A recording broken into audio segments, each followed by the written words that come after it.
Okay. I'm doing my best still.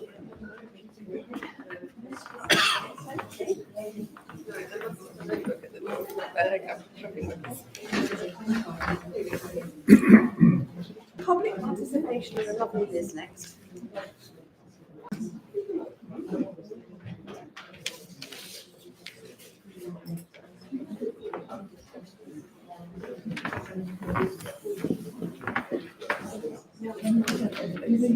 We're running over to 2:30 and then you've got.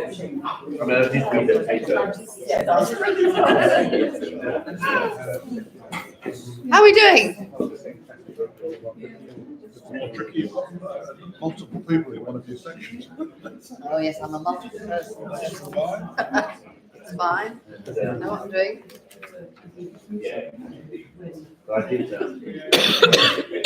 Does this one not work? Try it. Try again.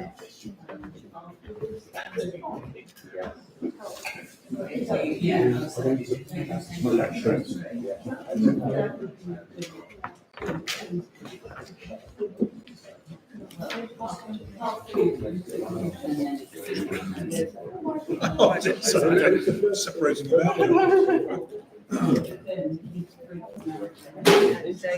No more technical items. No more technical.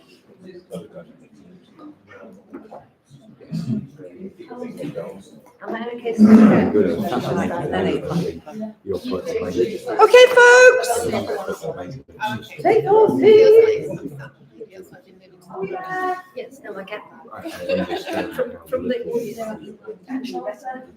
Right. Okay. I might tell again. Yeah. All right, folks.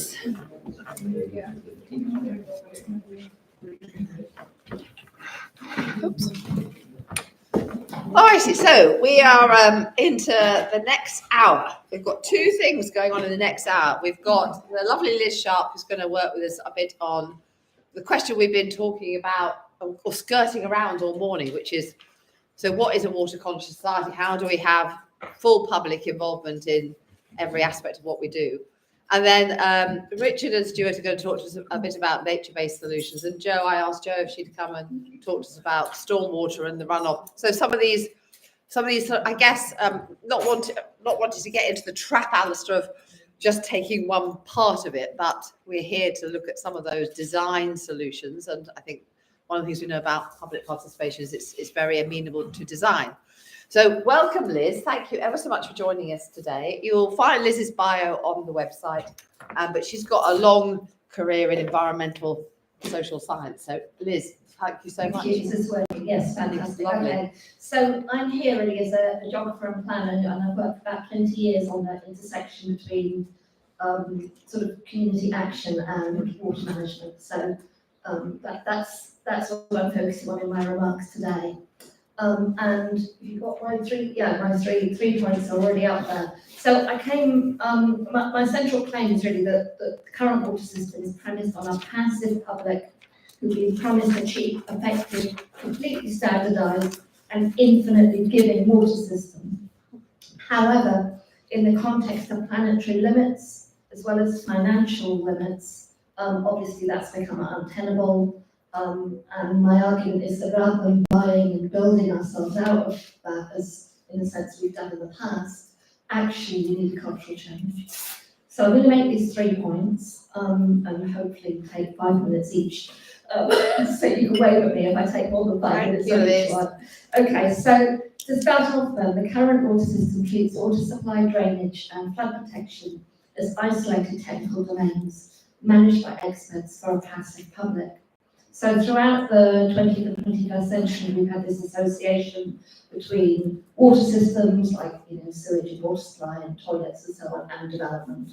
And that continues to be used in many countries. And this approach tends to position water management as a purely technical endeavour, requiring very little input from the public. You only notice it when it goes wrong, so basically if it's working, it's invisible. In the 19th and 20th century, water services were provided sort of holistically on a local basis by the local authority, and then in the 70s and 80s, regionalisation and then privatisation, that shifted to a much more siloed approach. So the local authorities were good at thinking about how things joined up locally, but not always how they impacted other local authorities. So the regionalisation was really good at dealing with that, but it created this other problem that you had the water supply dealt with separately from the sewage, dealt with, well, the drainage dealt with separately from the floods. And coordination between those systems was made even more challenging because they happened at different scales. Nevertheless, I guess that might have sufficed if it had not been for escalating pressures, including urbanisation, climate change, and very limited investment. So these institutions are sort of grappling with their fragmented responsibilities, what we're seeing, flood, sewage overflows, and high risk of water shortages. So the promise of a flawless, functioning water system has definitely faltered. The system's reflex to these crises is technical, because that's the way it's really being constructed. So we build reservoirs or desalination plants to deal with water supply crisis, flood walls for flooding, and new infrastructure for pollution. We've just about managed to take on nature-based solutions to help prevent flooding as well, but that literally has been a hard win over the past 20 years. So as well as being expensive, the solutions that they automatically jump to frequently inflict environmental damage, sparking local opposition and prompting further costs and delays. Of course, it might not if the government manages to reform the planning system as it intends to. The issue arises because institutional performance metrics tend to focus on narrow engineering priorities within each silo. So the funding and the performance of water companies or Ofwat or whatever is about how much do they get people to do the thing that they're meant to do within the water supply or whatever silo, not about achieving multiple benefits. And as a consequence, we neglect holistic interventions that address the multiple issues simultaneously, such as solutions that mitigate both floods and droughts. The crisis is further compounded by public passivity.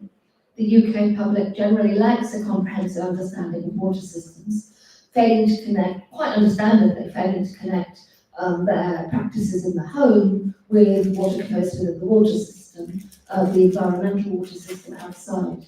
While water companies have been increasingly expected to start to operate what they call behaviour change over the past 10 years or so, and some of those are a bit successful.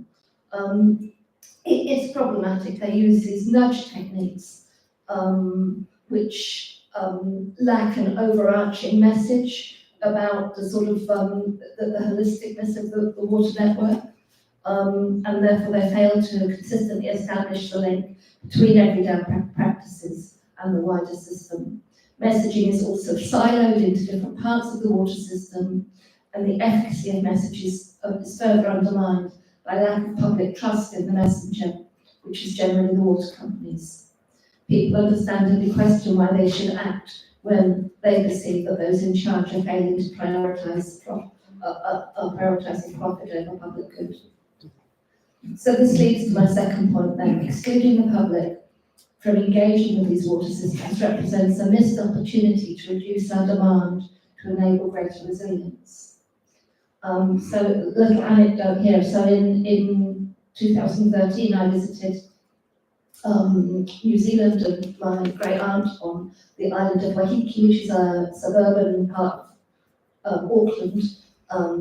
But what's really bizarre about it is it doesn't have a central water supply system, doesn't have a central sewage system. Everybody just has a big tank that collects their roof water, supplies their own water, and sort of little local treatment. Now, there are some issues with that system, but really curious for somebody who's a scientist of people and water, how does that work and how do people engage with it? And it's clearly, it does a huge amount to reduce the storm flows in streams and things like that. It means you don't have sewage overflows because you don't have that centralised sewage system. And it meant that my great aunt was paying a lot of attention to the fact that we'd drive for 3 weeks and was her water tank going to get a bit low? So it kind of brought that public attention. So I guess in that context, I would say that in the UK, I'm not saying we should move to a decentralised system, but I think it brings some learnings. So I would say normalising rainwater collection, very much as Alistair did, is absolutely crucial to moving forward. And in a project we recently did, calculations showed a standard 210 litre rain butt could meet between 9 and 26% of an average terraced house's annual water demand, which would make some difference. Importantly also, if a rain butt is empty, it can mitigate stormwater surges because it can hold some of that rain that comes off the roof, reducing flood and pollution risk. Combining rain butts for terraces with larger water storage in some domestic properties and commercial properties, along with rain gardens and permeable paving and other sustainable drainage devices, could make a real tangible contribution to flood and pollution reduction. As well as requiring less water and causing less flooding, that you also reduce the carbon footprint of water and sewage treatment because you're needing less to be treated. Moreover, as shown by the example of my aunt, you might get increased public engagement. So how do we get there? I mean, I think there's a few easy wins. So as Alistair suggested, we need to require that new housing has rainwater recycling. So recent research by the Enabling Water Smart Communities project has shown community-based rainwater recycling is probably the most economical route forward. I think we also need to require rainwater recycling over an extended period, maybe 10 to 15 years. We need to start requiring it on institutional buildings like churches and schools and so on. And we probably need to accompany that with some signage so people understand about it, because it's all very well to do it, but you also need to explain. And those two sort of relatively easy wins, I think, would start to develop things like the set of plumbers and professionals that can put it into practice, but we can start to do rainwater more broadly. I think it's a bigger challenge over the wider set of homes that we all have, where you can't easily retrofit dual pipe systems and so on that you might need. I mean, I think that there are things, the simple rain butt or a rain garden, there are things one can do in those houses, and we need to start to develop expertise in that. We also need to start to encourage people to take that up. And I would say the secret weapon there is the big community of environmental organisations, Rivers Trust, Wildlife Trusts, and indeed community groups across the country. I think if you could get a sort of shared idea of, right, let's all improve the local river, that everybody has, there's a lot of evidence, we have a lot of affection with our local waterways. So if we could mobilise some of the community sector to say, right, let's have a joined up campaign. So in my area, it would be to improve the river sheaf.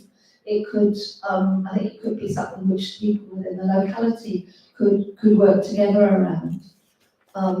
Okay, so completely lost my place.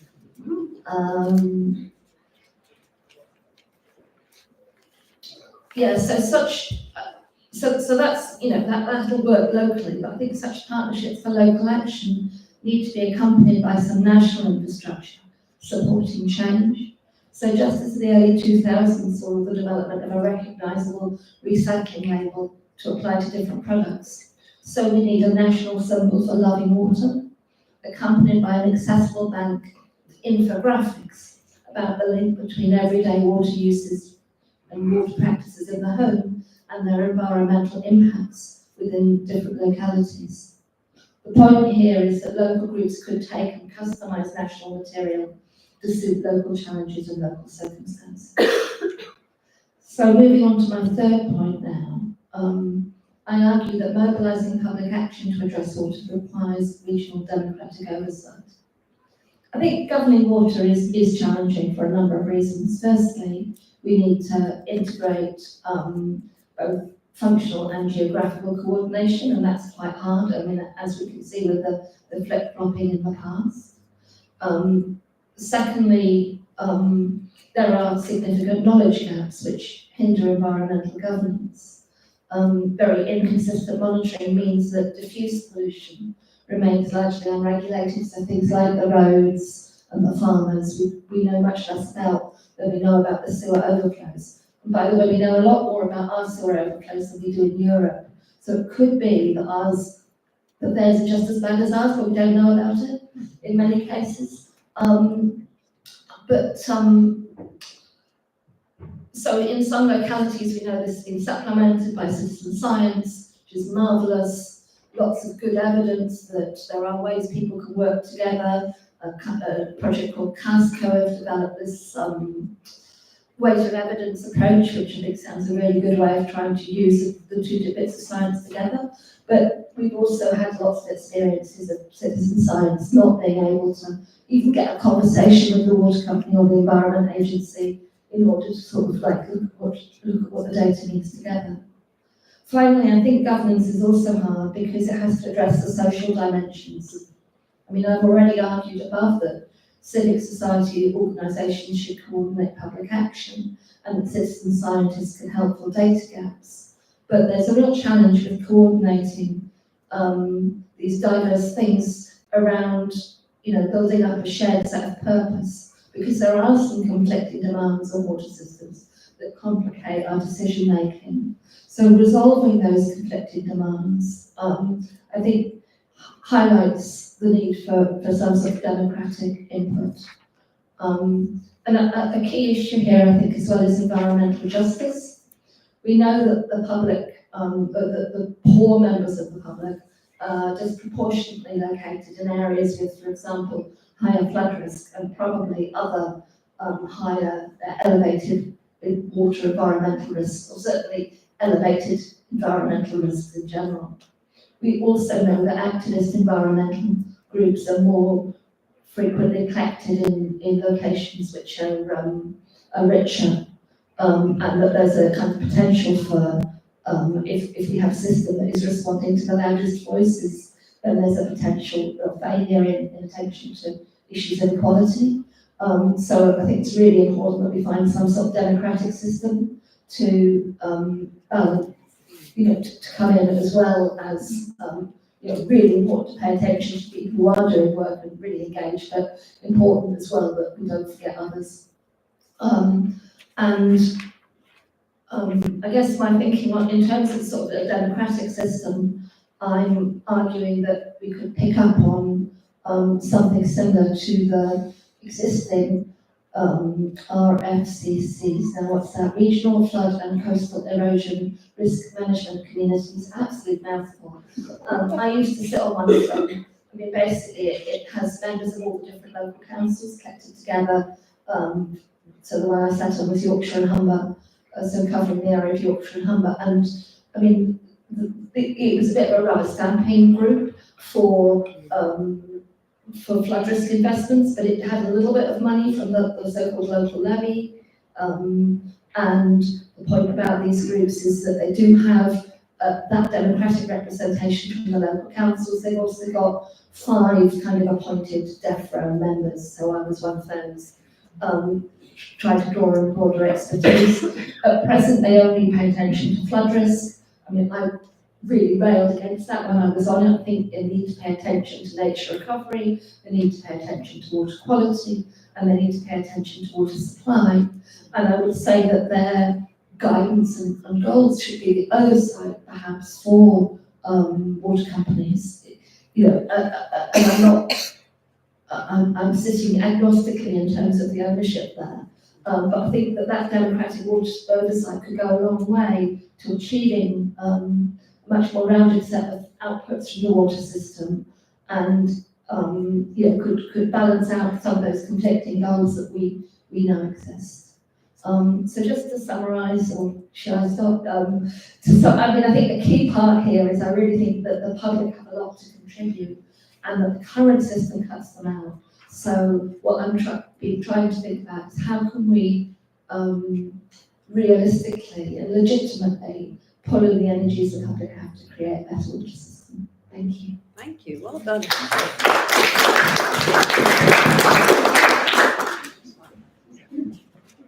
Oh, that's great, Liz.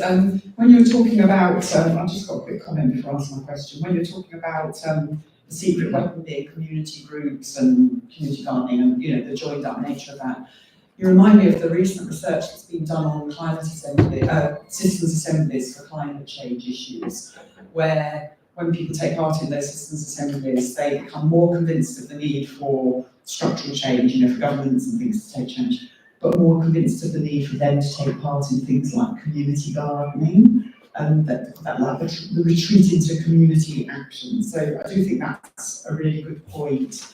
I just thought, so like running through your presentation was this idea that we need to move a cultural change towards seeing ourselves as water citizens or responsible water citizens and so on. But how far is that possible when our water is provided by private companies who inevitably see us as consumers and customers? And can we ever reconcile those two? I mean, I think if we leave the communication with the public to the water companies, no, because I think that while we have privatised water companies, they're always going to be regarded with suspicion.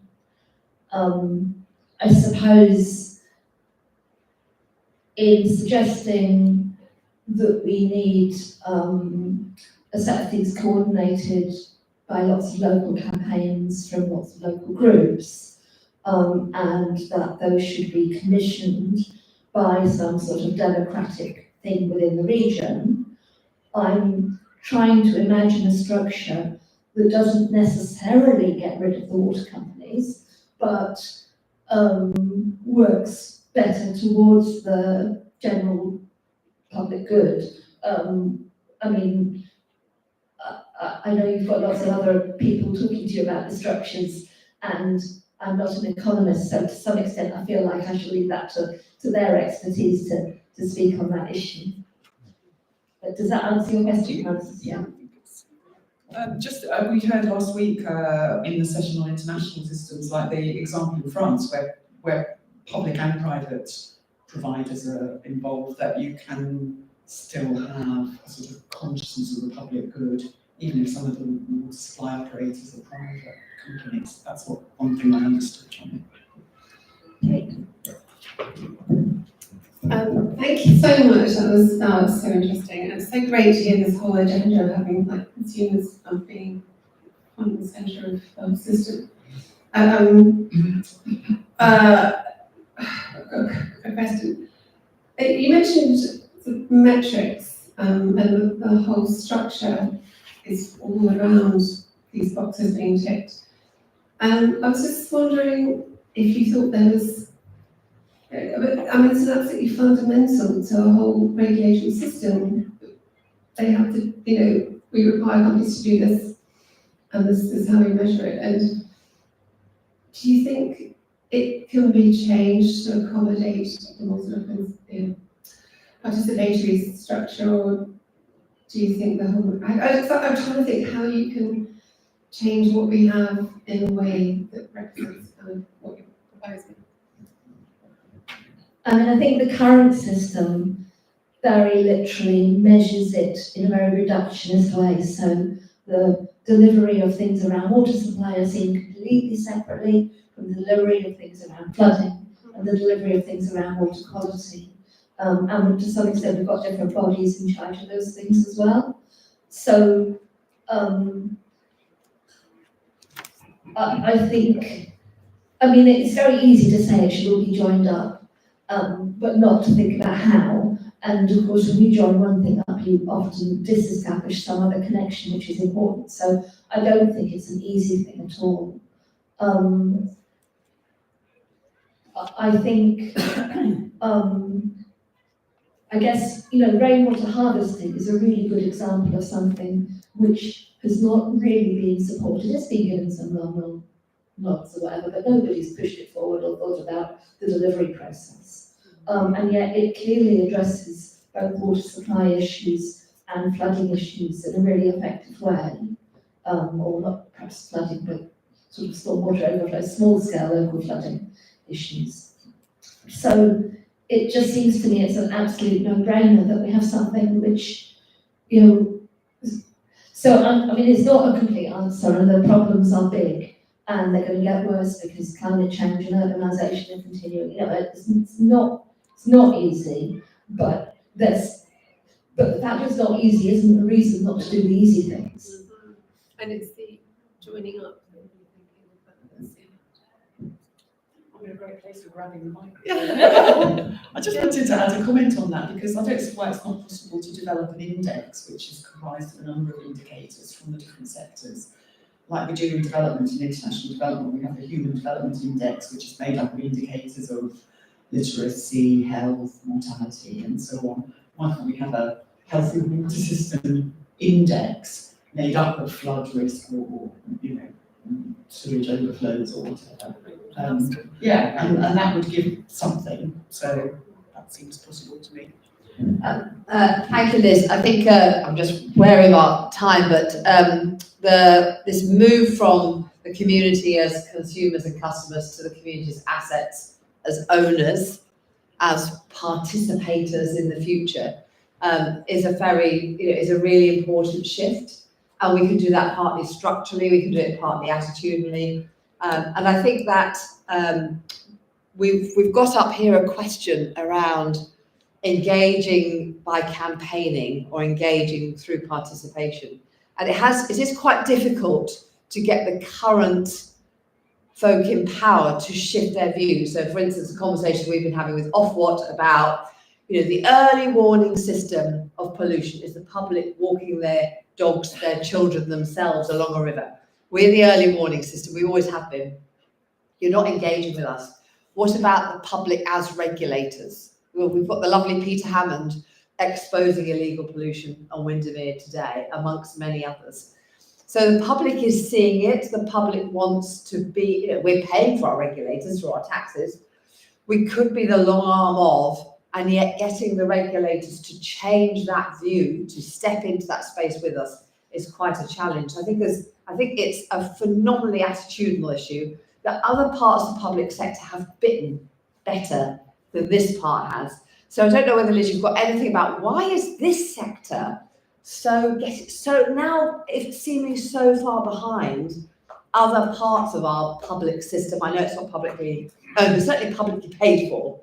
So why do you think it's behind? I'm afraid I might say something which is embarrassing here, but I think it's partly about the disciplines that lead practice in the different areas. So I don't know, but I'm imagining you might be comparing us with the health service. And quite a lot of people working in public health have a sort of social sciencey background, but in the water sector, it's very much dominated by people with a technical background. And, you know, many of them are very much committed to the public good. There's lots of great folk there, but they're not necessarily very skilled at working with the public. And it tends not to be seen as an important thing for new employment either. I mean, they give a lot of lip service to social science, but actually its role in the water systems is quite minimal. So I think it's funny because I've been kind of, as I say, working on this stuff for 20 years and it hasn't really shifted on very much. I still feel very much like I'm a bit of an outsider. Thank you so much. Liz, thank you so much. It's absolutely fascinating, isn't it, as how the world evolves. Thank you very much indeed. We're going to do the usual, which is, what did you learn? I found my annoyance rising as stuff is going on, and it's everything's right when people say, sorry, I'm being very straightforward here, but that water butts will help with flooding. And actually, they maybe help with watering your garden, but actually the sort of floods that we're talking about with climate change, if we're future-proofing, is the massive floods, like the ones we've had in Cumbria, and those water butts filled in the first couple of hours, and all the flooding happens in the last 2 to 3 hours, and it's not looking at the the future proofing of climate change. So if you, I think we have to be very careful with some of the statements that you make where you say. Let's take that into the discussion in a minute. So just quickly on, Yeah. what have you learned? Structural and attitudinal change is really hard. Structure, attitude change really hard, sorry. Her take on public involvement with citizens' committees and things that I thought was interesting. Yeah, how do we get citizens Yeah. really active as citizens as assets rather than people to be done to or done for? I absolutely, one thing that struck me actually, Liz, was also this notion of environmental justice.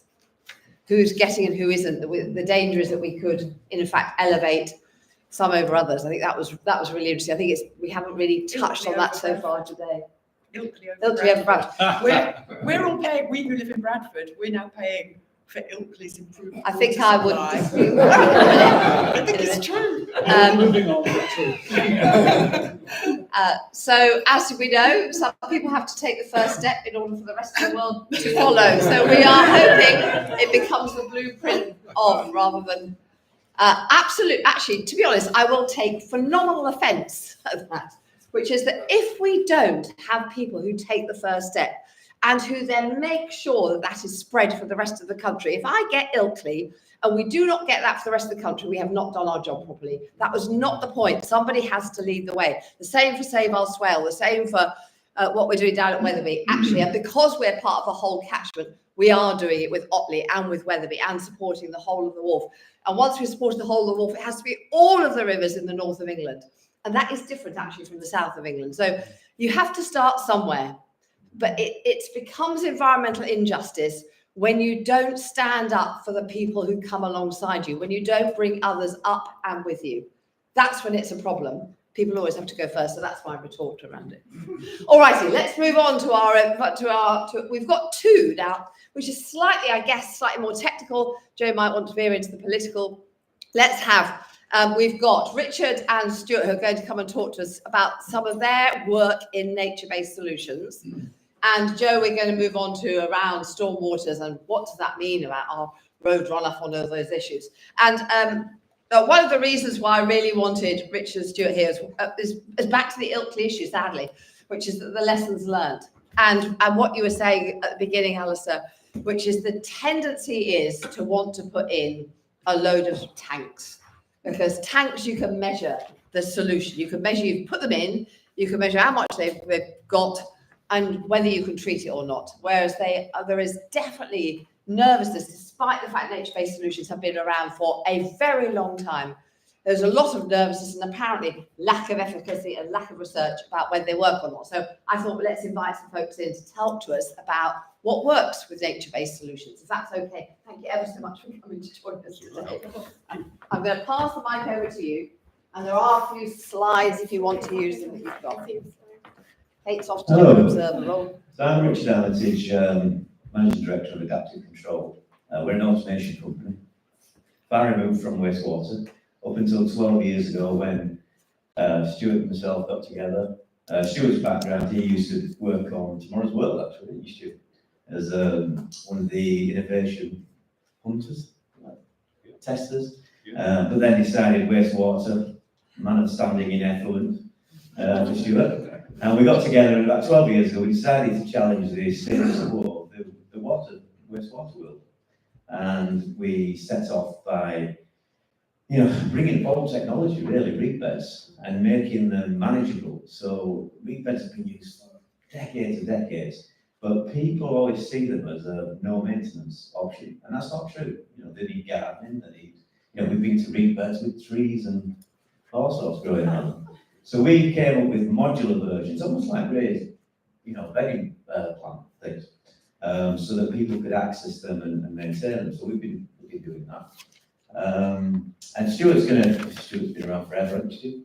Stuart will give you a little bit of a background, and then we can have a little brainstorm. Really, we're not trying to sell anything, or just tell you what we're doing with natural-based solutions. So we'll let Stuart do a bit of an intro. But I just wanted to go back to what Liz was saying about. Decentralisation. And I'm fortunate enough to live in a little village hamlet called Thorpe, near Burnsall. And we have our own water company. They turn over £2,000 a year to Sheffield, and it's a natural spring. And one of the farmers, he has a water treatment plant, and we have a WhatsApp group. And if it's a dry spell, there'll be a WhatsApp message. Can you start bathing with a neighbour and stuff like that, which makes it interesting. But also our sewage, we've all got septic tanks or various water treatment systems, and we've got a filter on the end where we're monitoring. So the manor house at the end is the last point. So he will go on the group and say, I found some, I've caught some plastic balls from an aerated treatment system.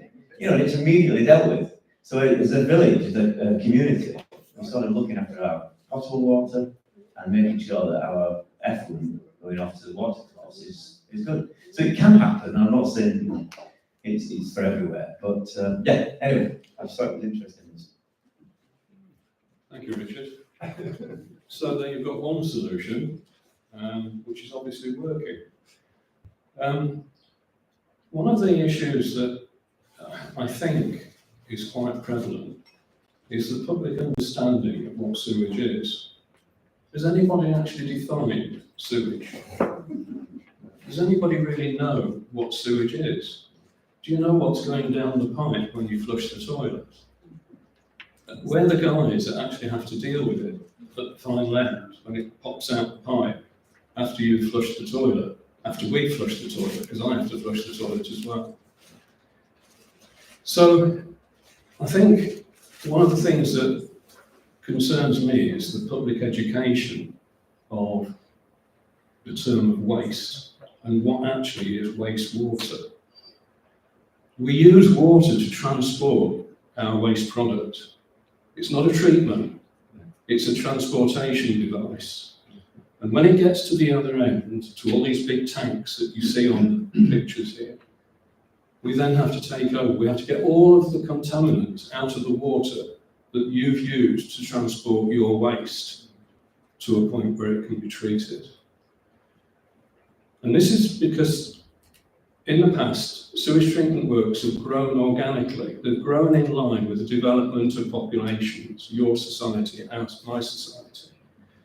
So we have a treatment facility throughout the country which has grown organically. No one sat down and said, this is the problem, this is how we're going to deal with it. It started with us going to the toilet in a hole in the ground, and as we've progressed as a society, we've had to develop our wastewater treatment systems in line with that development. And so we have a system of underground pipes to move the sewage, the unpleasant stuff, away from you to a point where it can be treated safely. But we use water to transport that waste. And that ends up with huge, massive quantities of water. And I don't think the public really can visualise what the volume of water that's used just to transport the waste is. It's massive, massive volumes of wastewater. And it wasn't wastewater to start off with, it was clean water. And I think education is one of the big issues that we've got to look at publicly. And we have to accept that one of Alistair number 2, one of his comments was, we are the people that are causing the pollution. So, ultimately, that can also be said. You're talking about cleaning products. If you have your own water treatment system, you're very conscious about what you put down the pipe because it's you that pays for it. Whereas if you're in a housing estate, somebody else's problem. And that's, everybody's, I think, said it's down to public awareness and, changing people. I go to a hardware store in Gressington and I'll say, can I have some white vinegar and some baking soda? And they go, we know what you're doing, cleaning your toilets. So it's education. So, but we have a difficult task to actually undertake because we've got a society and we've got a structure now where we're going to have to try and change it, and that is going to involve huge expense and huge upheaval, in my opinion. So, as manufacturers and designers of treatment systems, we're governed by legislation in how we design bits of kit. We're governed by things like planning permission. We're governed by performance specifications. So every bit of kit that we design, we have to jump through hoops to prove A, that it works, and B, to fill in all of the forms and tick all of the boxes to make sure that it's environmentally sound, it's economical, and it's safe, and it will last a long time. So over the years, and it's taken about 20 years of development work to actually perfect the modular reed bed. It is such a simple complex. It's such a simple idea, system, and yet it's taken that long to actually get it developed and to get the utilities to accept the concept. The problem with the reed bed, it's not just the utility, it's the EA, and I think you know this, Becky, the EA don't accept it as a solution because they always see it as a tertiary treatment. We're looking at trying to do storm overflows. We're doing one ample for the Yorkshire Water at the minute. So that everything that goes to the river will go through some form of treatment. Whereas before, just above a certain literage, still to the river. But the EA still they've not endorsed it yet. And I think that's further down the road, we've got to push for that. You know, we argue it's a biological treatment because you've got reeds growing in there, you've got bacteria growing within the medium. But it'll take time. And that's the other thing that I think the general public don't understand, that the primary treatment of sewage is bacteria. And bacteria require space and time. And the other thing about bacteria is it doesn't react quickly. So if you get a sudden change in the nature of a sewage works, it's the bacteria that suffers. If you get a big load going through, you've got to be able to cope with that load, and getting an instantaneous reaction isn't always possible. And that's where sewage treatment works can fail. So we came up with, we've been looking at the concept of decentralisation, but we've also been looking at very closely at how do we upgrade massive infrastructures, because some of these sewage works are massive. And the cost of upgrading them, not to mention the inconvenience of digging great channels in roadways and highways and upgrading all of the pipework infrastructure. How do we help the sewage works that are already established to change the way they perform? And we've come up with modular systems, and modular systems basically are small treatment units, but each module undertakes a specific task. And there are a number of processes within sewage treatment. For instance, you have at the front end screening, and then you have settlement, and then you have your biological treatment, and then you have secondary settlement. And if that isn't satisfactory for meeting the compliance directive, then you have tertiary treatment right at the final end, so polishing. So all these processes.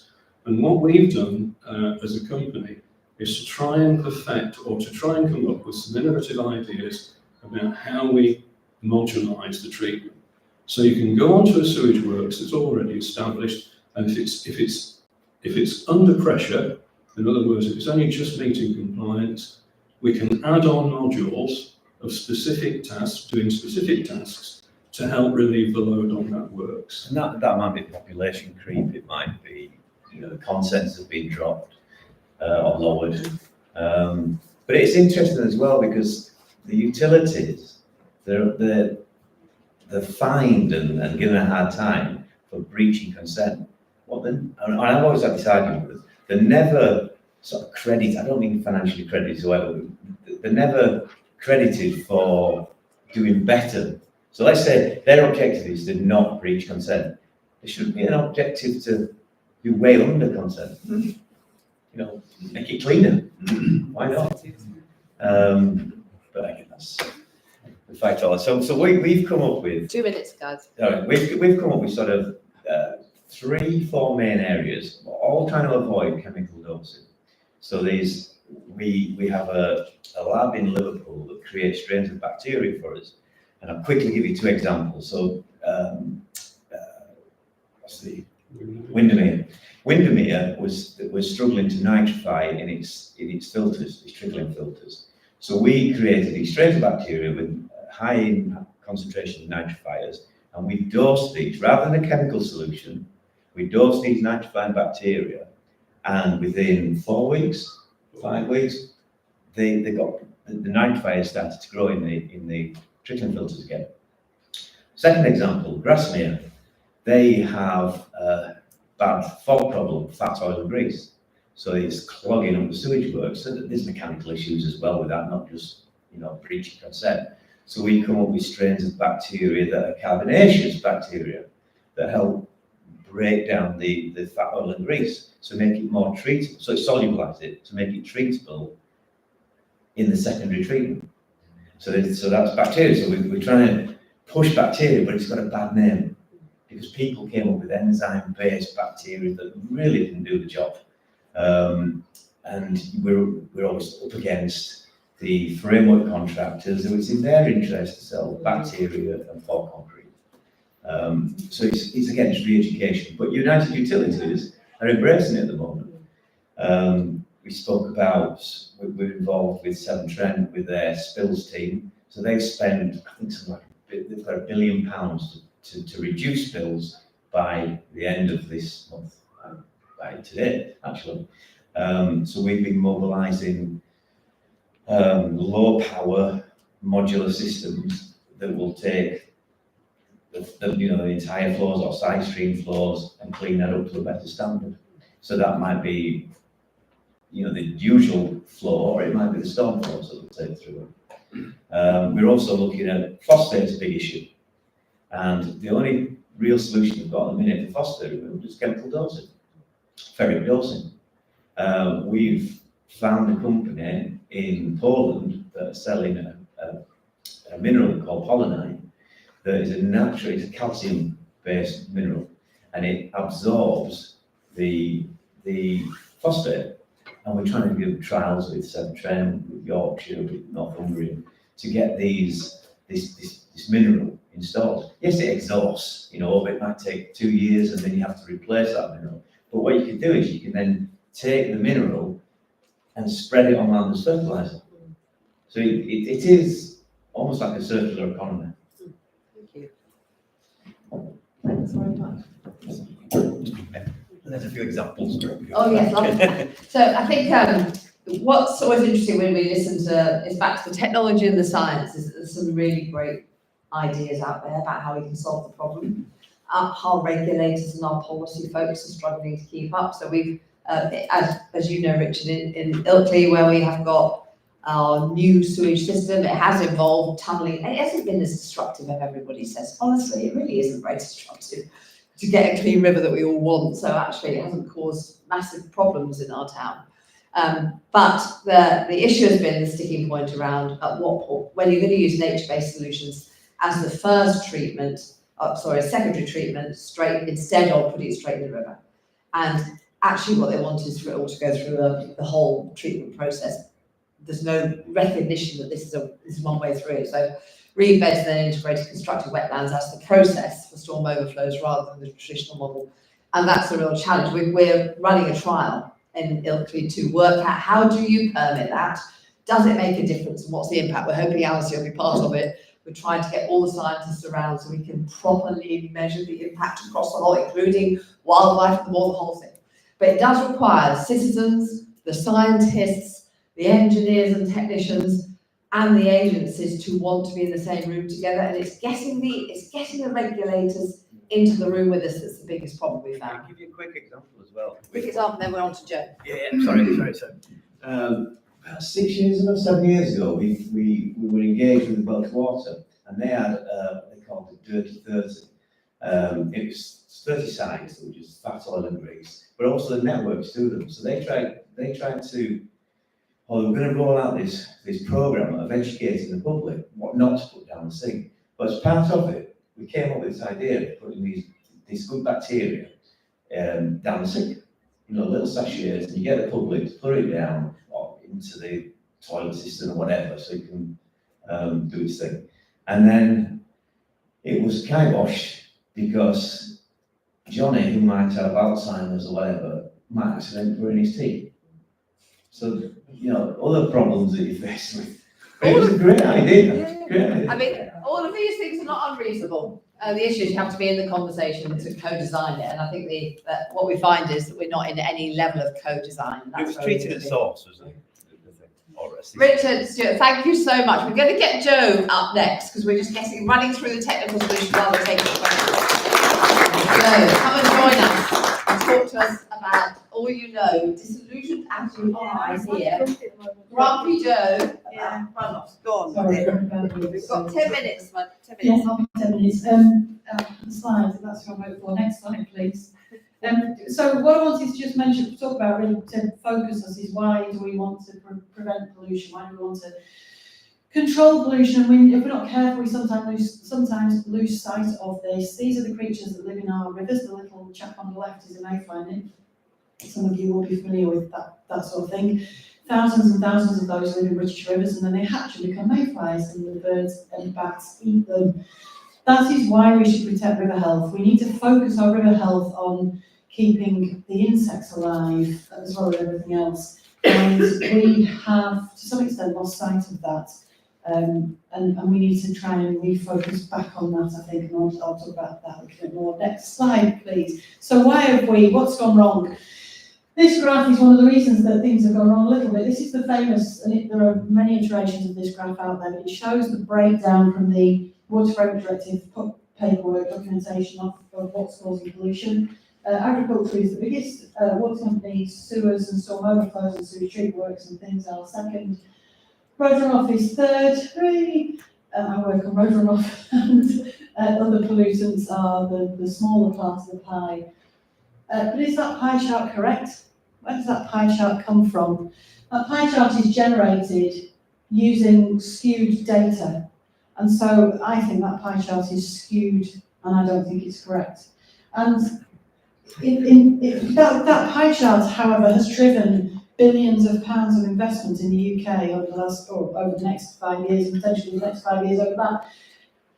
It's madness that we're allowing our investment decisions to be made using skewed data, and the regulator is probably mostly at fault. Next slide, please. This will be a bit of a rant, and I can only apologise. Where is the regulator?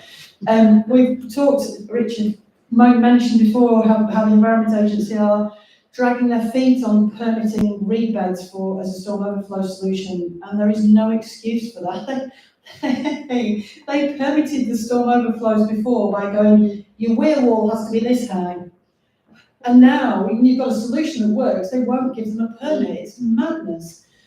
But the reason we've ended up where we are with our storm overflows in such a horrific situation is because the weir wall is this high decision was made back in the 50s, 60s, 70s by actually very skilled engineers at the time. But nobody ever reviewed that. And the Environment Agency should have been reviewing that every 5 to 8 years, ever since they existed and ever since, and indeed in the NRA days, and saying, okay, we've got this catchment, we've got Ilkley, for example, and we have a weir wall that affects our storm overflow, and when it rains this hard, the sewage goes over the weir wall and it goes into the river.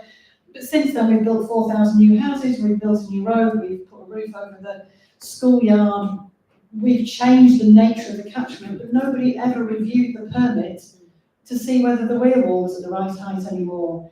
And that is inexcusable, because we had perfectly functional weir walls when they were built. Fantastic engineers. You should see some of them. The design and the engineering down the sewers was brilliant, but nobody ever reviewed it and said, well, hang on a minute, we need to review the height of this weir wall because actually we've got more sewage. And that's why we ended up where we did.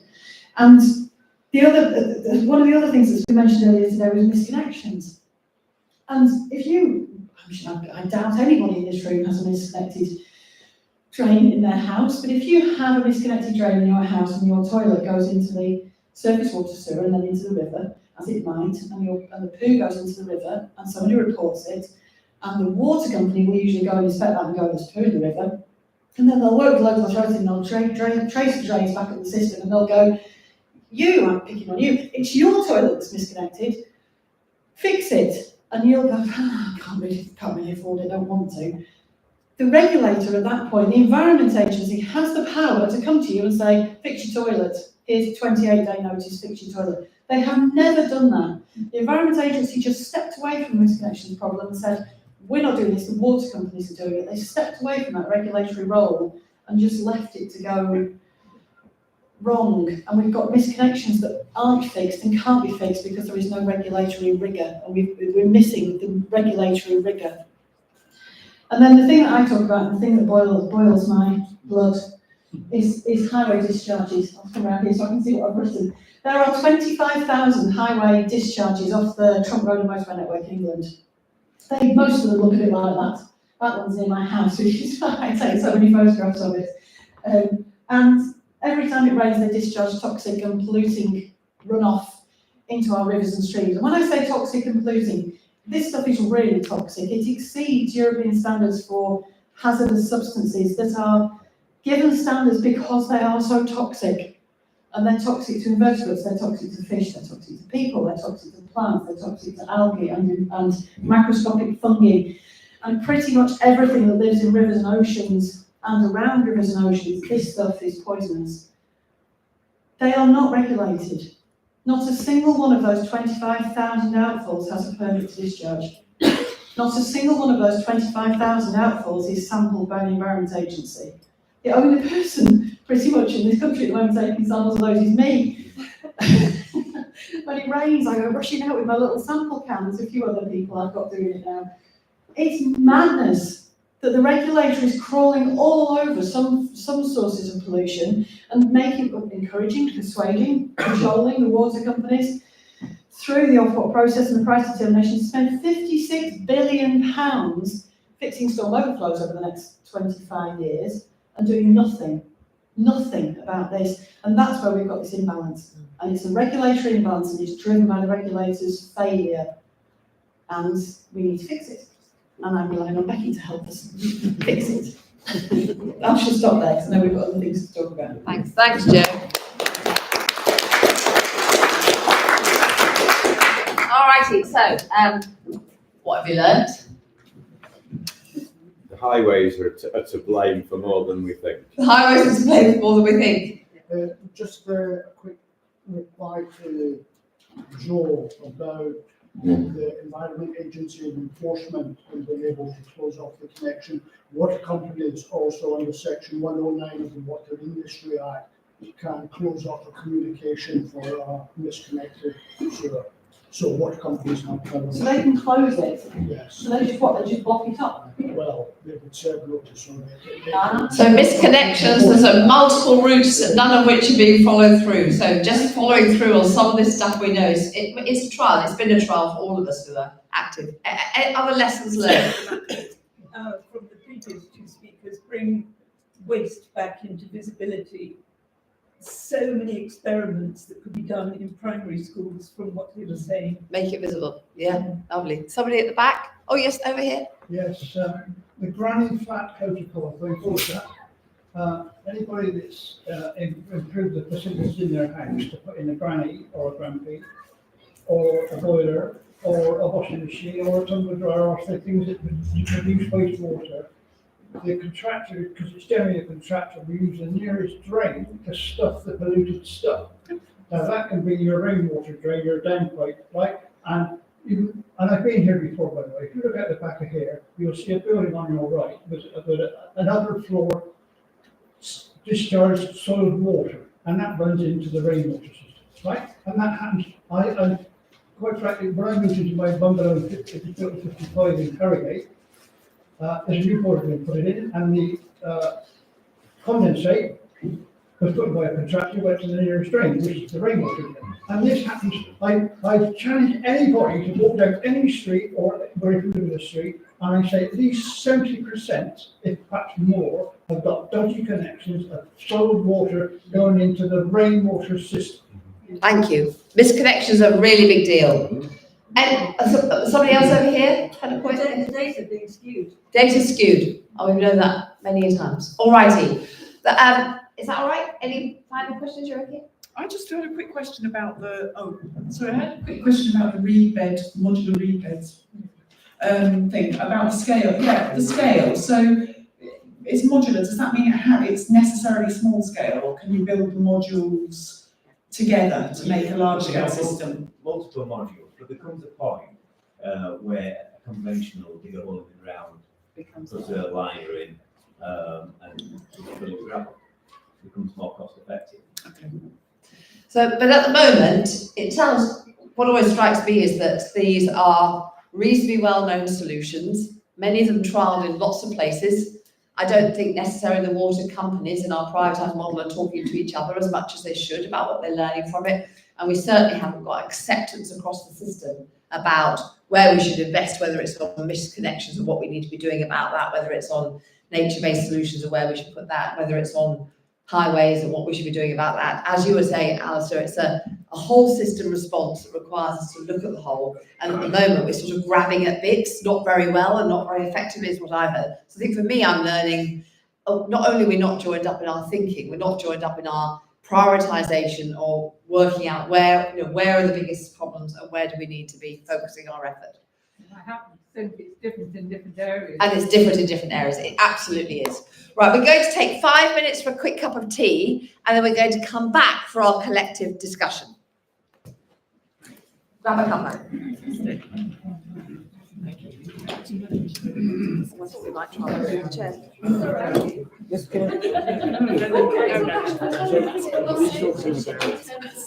Within a housing development where the housing development is separated grade And that's very much the ground feels like Yes, sorry, I should just say I was thinking, but it is, I think it is something like where does the water going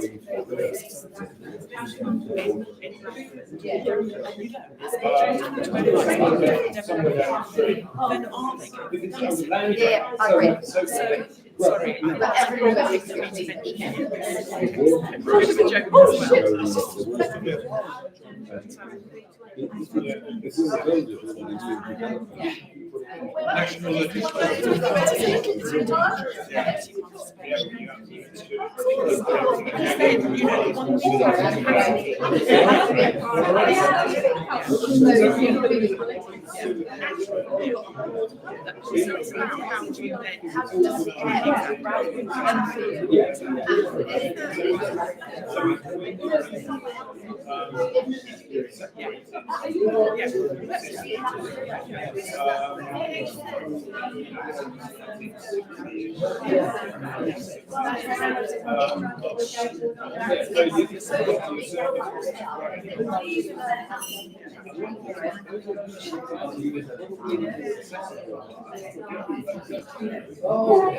I should really email about it, but I just think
Right, I think Can we do a bit of, should we make it into a circle? Yeah, so.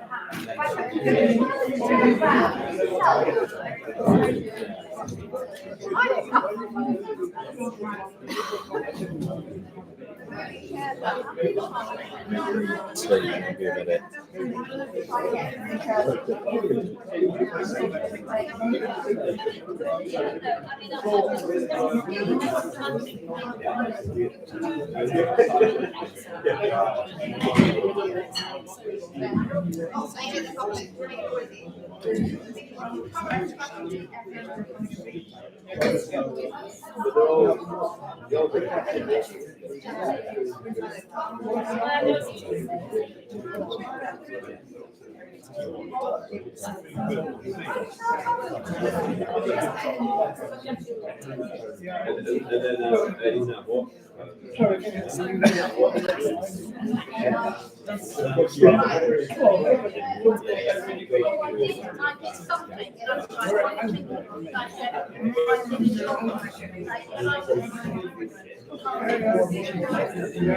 What could you do to make life better for everybody?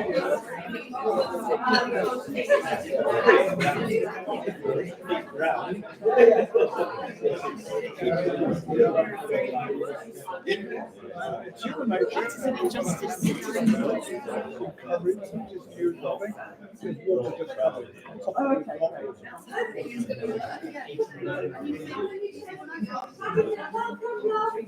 Oh, good to see you. How are we doing? How many people?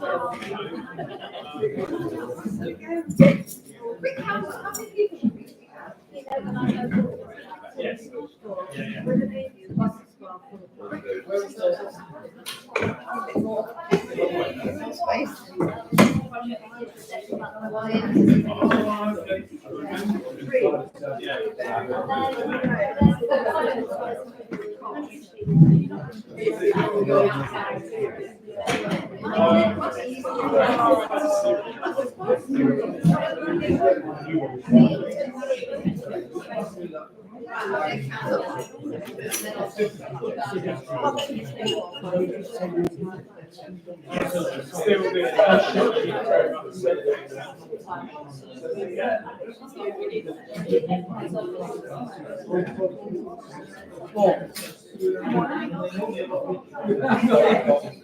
Sorry.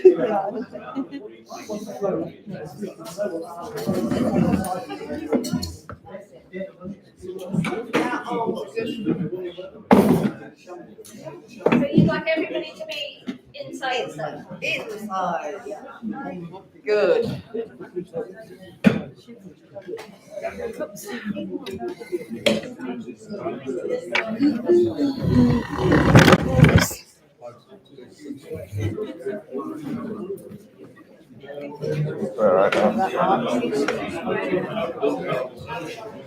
I think they,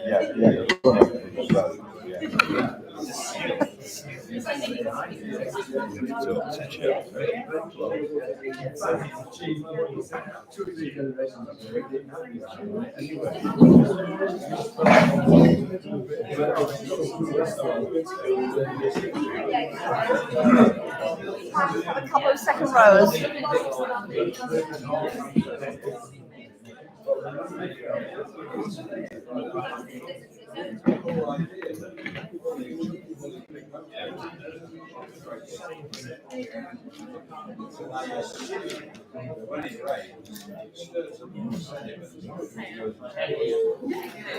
How do you link it?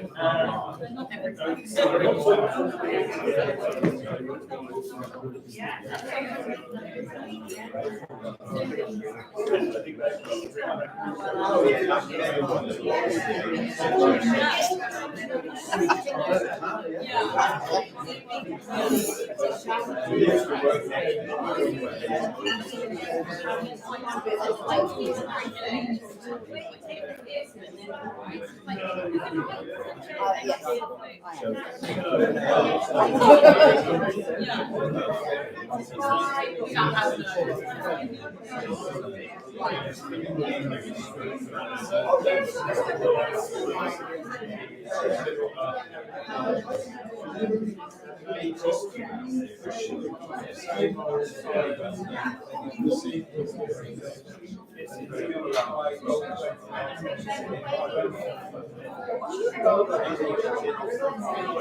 Friday, yeah, I remember you actually bringing up about the size and the size of the French institutions and how that sort of works, so yeah.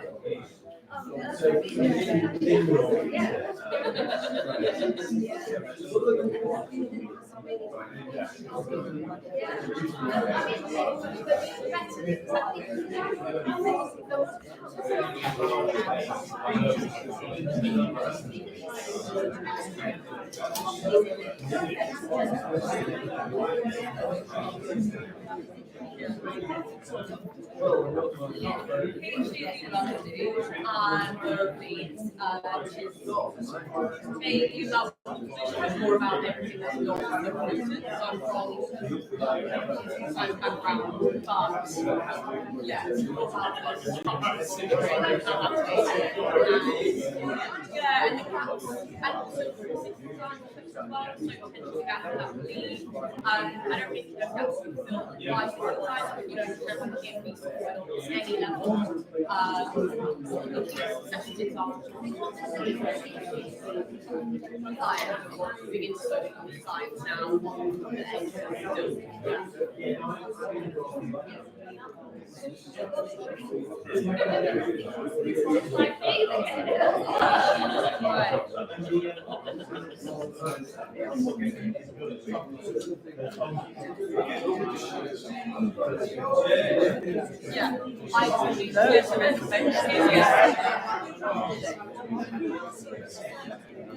Right, folks. Let's take your joining us down here. Wherever you like. Come in. Don't get too excited about chairs. Come on, folks. Come on in. Come on in.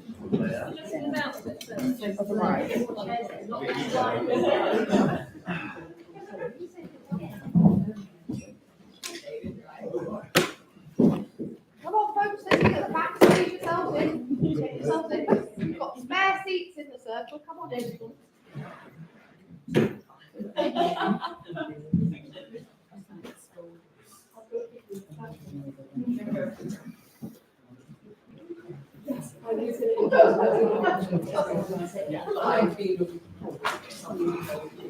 Yes, that's right.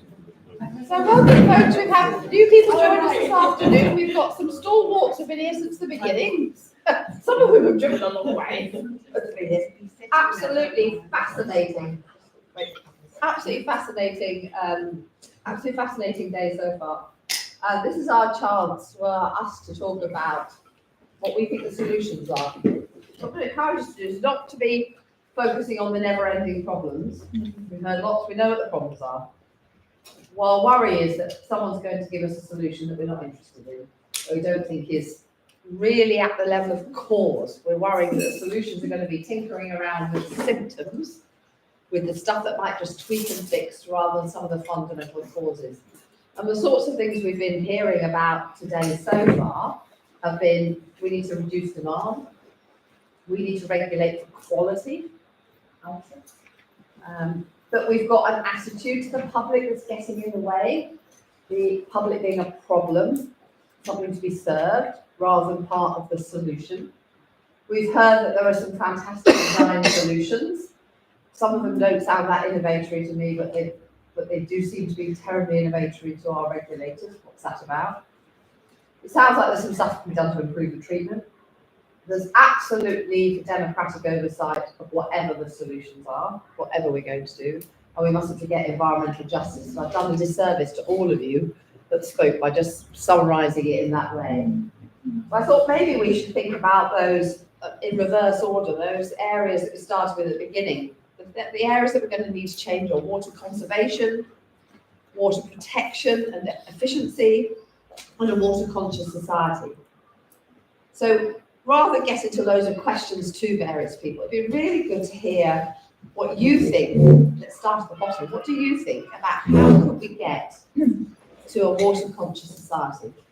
What would that take? What would you Education. Primary. Start along. More information on the film to explain, you've used X amount and that equates to so many litres per person.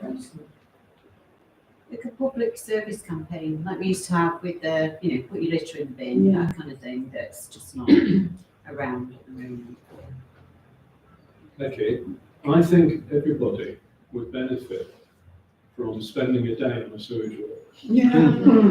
Actually, I took a school party to a sewage works many years ago, and the kids, they were year 4, they thought it was absolutely fascinating to find out how everything was treated. I took a group, just rather similar, and we got there, and there was this chap who turned all the stuff on. And he said, pointed up this tube, and he said, when I get here at 7:30 in the morning, I look up there, and I know there's 20,000 bums looking at me. That really did on those students, the idea of What about the concept? So there's the education about how we use it, and there's the technology stuff, and the things Alistair was saying about you could have better showers, you can use your water differently, etc. That we could have the licensing, the stickers that stick on that in the same way as they do on your tumble dryer. What about the public as co-decision makers about planning, about the future? I'm not actually answering your question, but I guess the point I was trying to make, and it comes partly to the thing we were discussing at the break, was I think that the rainbows is just an example, but I think that these environmental groups and community groups could be kind of mobilised as the groups that do that conversation with people about, right, how can we do something here, and what's necessary with our stream, and what's the problem in this area? It's water shortage here, it's sewer overflow here. Well, let's concentrate in that catchment and see how we can catch all the water in that catchment. So that localisation, which definitely needs to be done, but we don't necessarily have the information at the moment from the water companies and from the EA to do that. But I think that local groups could start to do that and then start to work with schools and work with others. I think they need to go through existing civil society and institutional structures to have that communication. So I think really those processes are educative, but they're educative in a conversational way about, right, what are the problems here? How do we address it? How do we address other societal issues at the same time, rather than a one-way education will tell you what you should do. Right, yeah, but you've got to get it in early because people are generally lazy, unfortunately. And unless they have financial gain, people won't go out of the way. That is just so wrong. The evidence is just completely against what you're saying. No, but that financial gain does not motivate those people. No, but being lazy. I'll give you an example that Adidas and people that make sportswear, they make antibacterial clothing. Whoever reads the label, they stick it on the same washing as with all the same on the clothes, and you can actually find that you can use less energy and less water if you follow the instructions. We have managed to change how people recycle in this country, fairly significantly, partly by making it easier, partly by way. So it's never one thing, it's a mixture of things. It's always a mixture of things. But one thing's for sure, that if the public weren't really fed up about this, it would not be on the political agenda, there would not be a water bill, and it would not be in Parliament on a regular basis. It's because people in this country have made a big fuss about this. So there is a level, and it might be on some issues we are lazy, but there is something else going on at the moment. And when I say, when I justify my comment about the financial gain there, so it's still a lot cheaper to buy chemical-based products. So there is a financial, so people go for that because they're thinking about, putting food on the table rather than keeping the sewers clean. And also that's what's marketed at us all the time, isn't it? That here's another product that will do this and it'll do it in a lot. So I'm really anxious that we don't go down, that it's individuals, poor decision making, particularly in our poorer communities, that's the problem. That is not the problem. The problem is, how do we design a system that means that people can do the right thing and can choose to do the right thing. Because not only just because they want to, but because it makes it possible. And I think that's the slight difference in how we might structure. Hang on, let's just have a few people to have a chance to speak. If I may, I'm doing some work with some STEM people, that's science, technology, engineering and maths.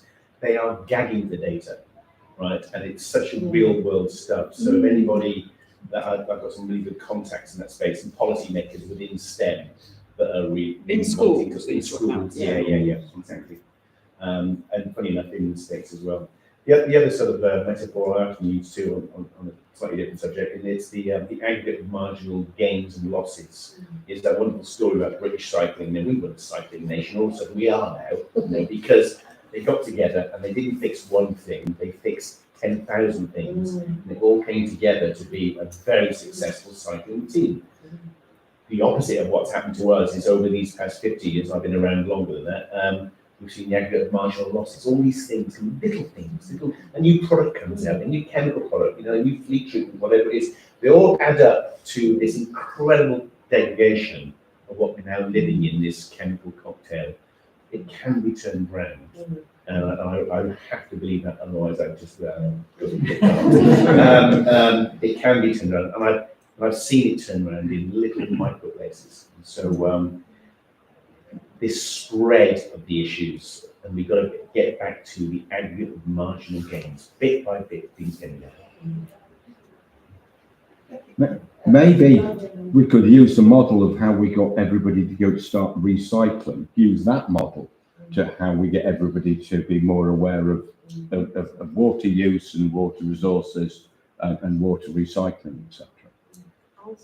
I think it is about enablement of people. Picking Liz, your point up, I think there's no one size fits all model for how engaged or not engaged people want to be, and for some it is literally hand to mouth, putting food on the table. For others, they're super motivated organisations like yourselves, and somehow there's an entity that needs to provide for all of them. Who's that entity? Well, it is central government.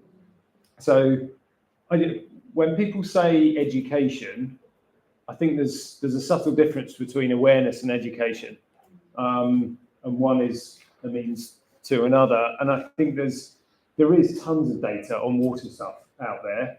Not all of it is made publicly available. Some of it's of dubious quality or not clean enough or whatever.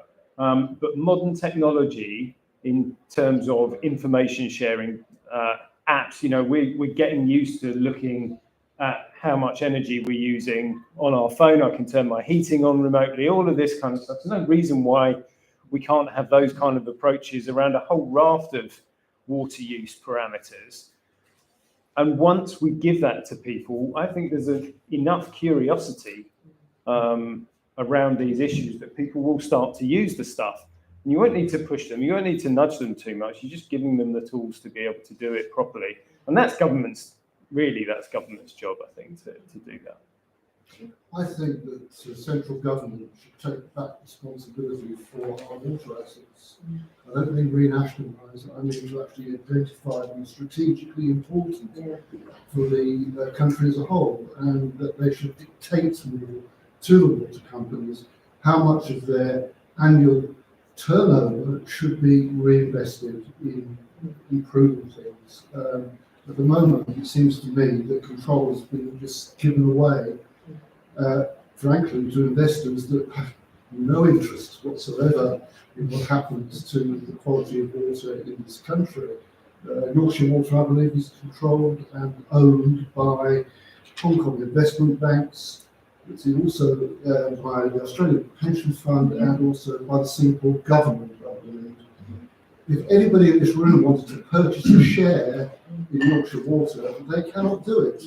It is no longer listed on the stock exchange. We cannot invest. It was sold to us by Margaret Thatcher that we would become the owners, and it has not turned out that way. And the other thing she said, it would be run more effectively, more efficiently, and it probably has not.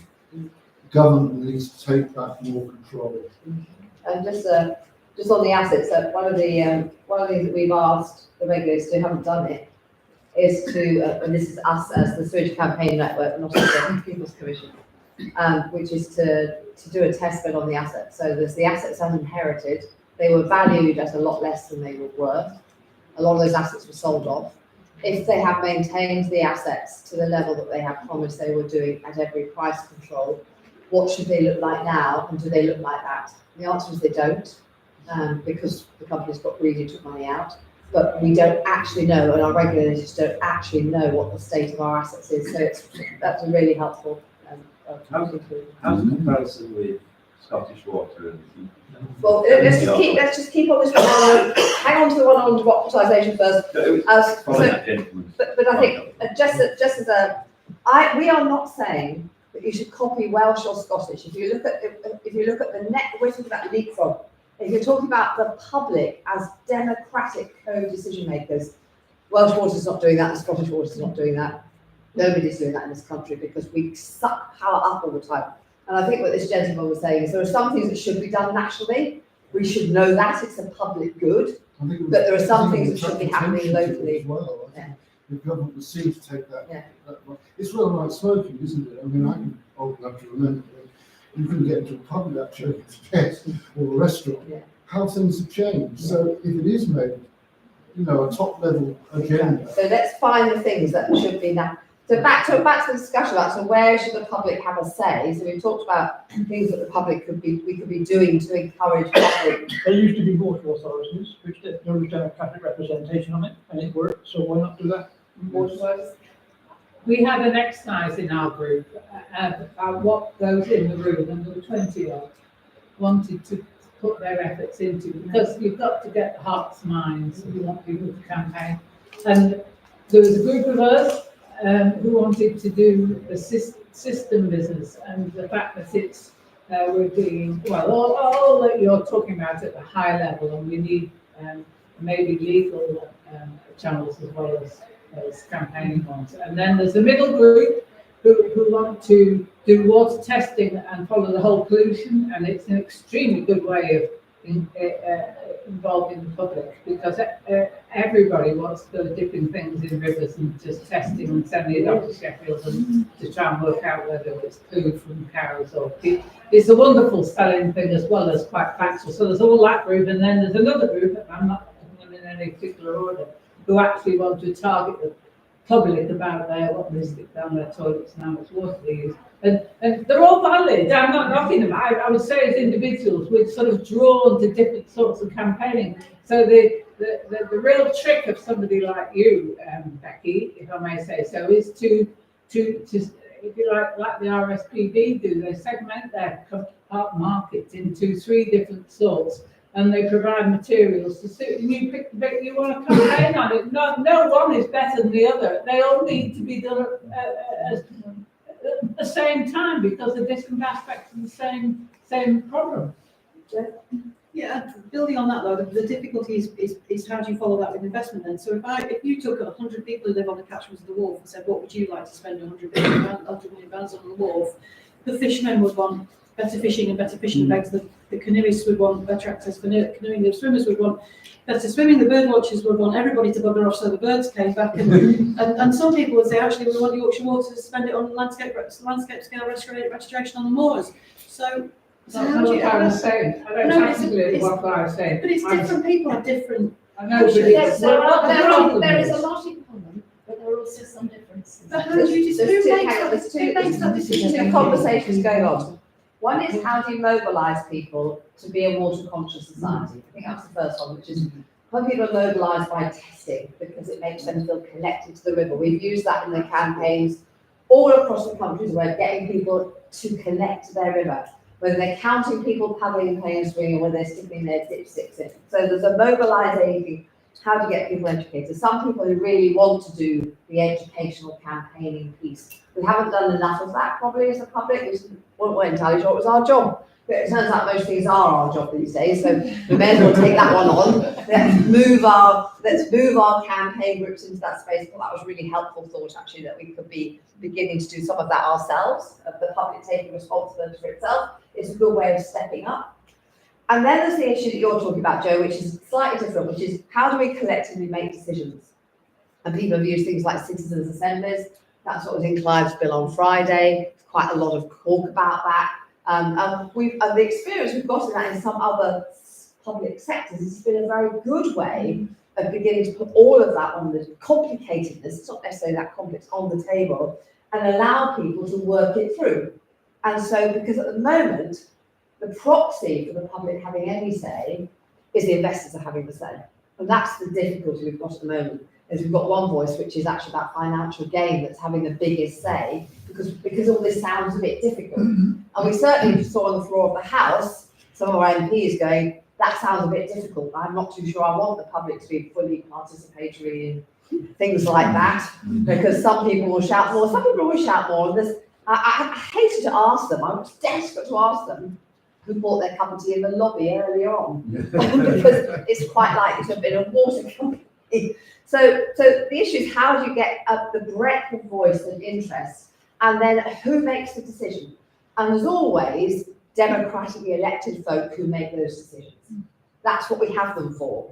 But to have those properly informed, not as a basis of the lobby or particular interests, that's what we've got to counter at the moment. We have some people who've got a much bigger voice than others. So it sounds to me like there's something about how the public start moving into taking some responsibility for our own behaviour, as well as campaigning against some of the other behaviour.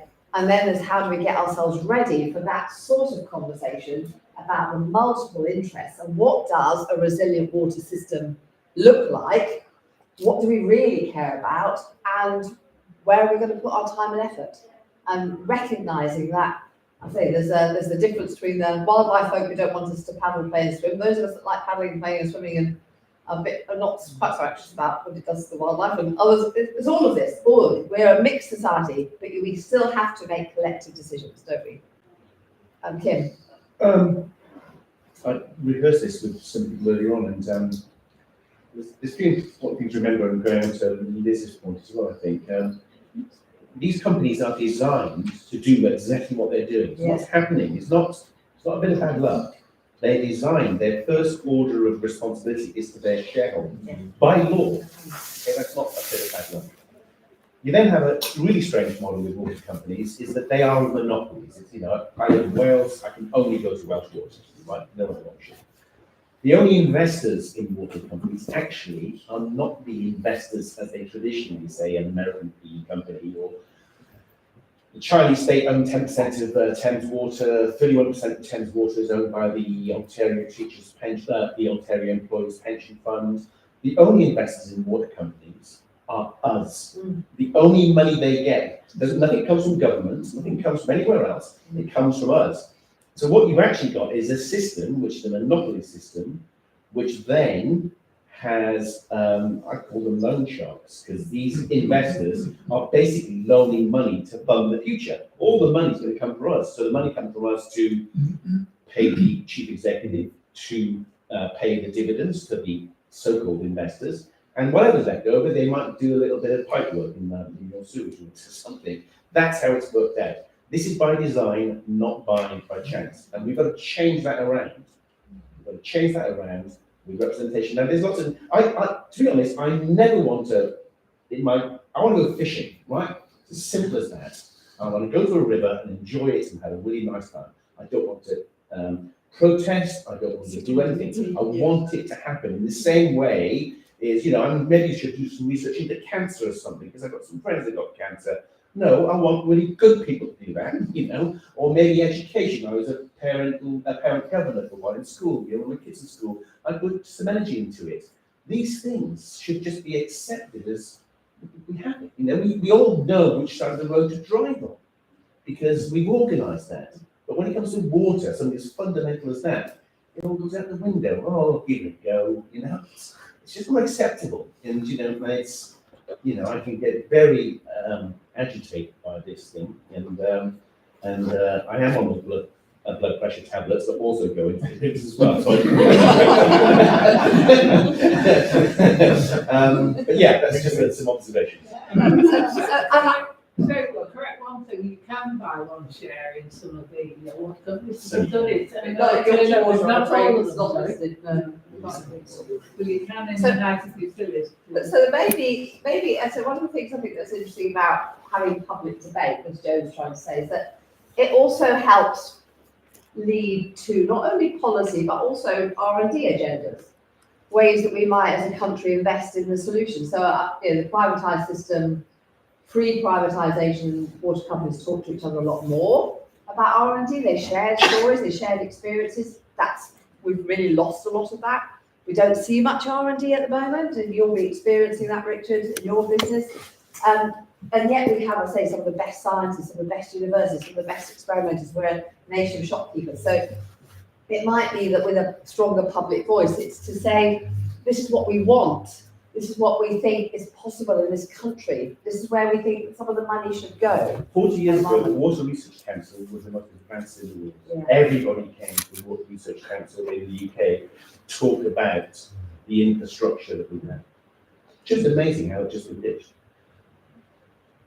Everybody bar people in Scarborough and Harrogate haven't got a parish council or a town council. That's the lowest form of democracy, and every council in the land, including North Yorkshire, except Harrogate and Scarborough, get planning applications, they get notified, okay? That's where it starts. And the average, sorry, I've mismentioned my parish council. The average parish councillor is technically inept. He may be, or she may be in different fields, but I'm an engineer, so look, I'm lucky, but that causes a problem. I'm an engineer, I know how stuff should work. But, if this lowest level of democracy gets switched on to the planning applications in their patch, and if they don't know, they hire a planning consultant, put them on the precepts, right? Check what this developer is doing to see what the drainage, water supply in, water supply out is doing. Because I give you a quick horror story. There's an application gone in Kinninghall for an industrial estate, okay? And they proved that because the water table is high and there's no convenient ditch or beck, they can stuff the water up from the roofs of the industrial estate into the sewer. Yeah, yeah, because that's the rules. So what I'm trying to get across is parish councils, get onto your parish council and say, really check these plans.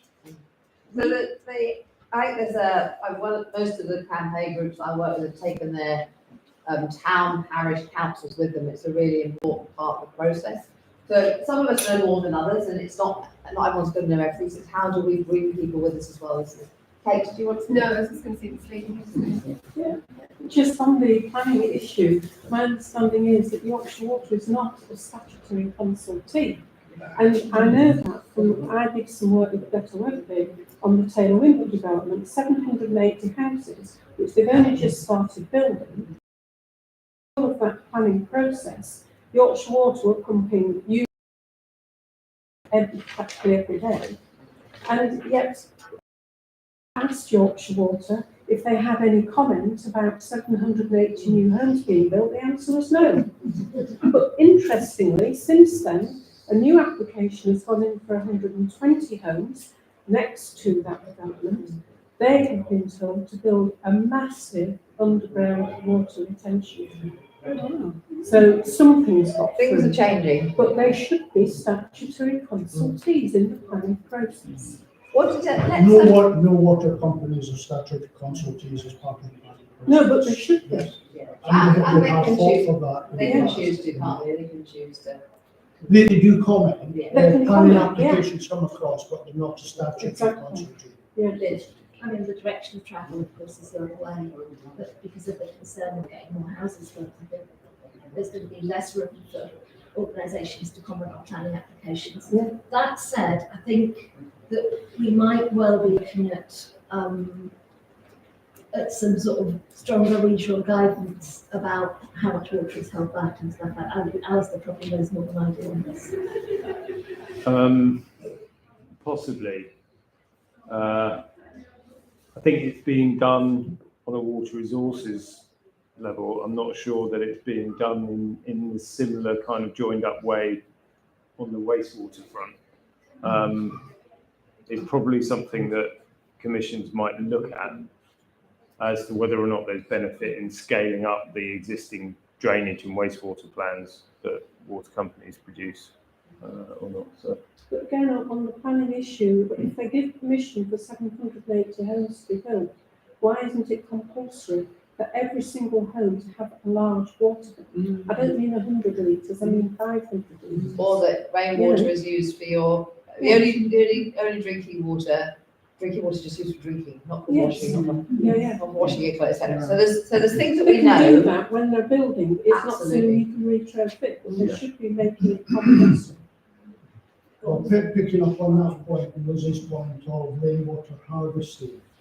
In 2010, the government promoted, after Sir Michael Pitt's review, the 93 recommendations, the Flood and Water Management Act. There was a section within that, Schedule 3, for sustainable drainage systems.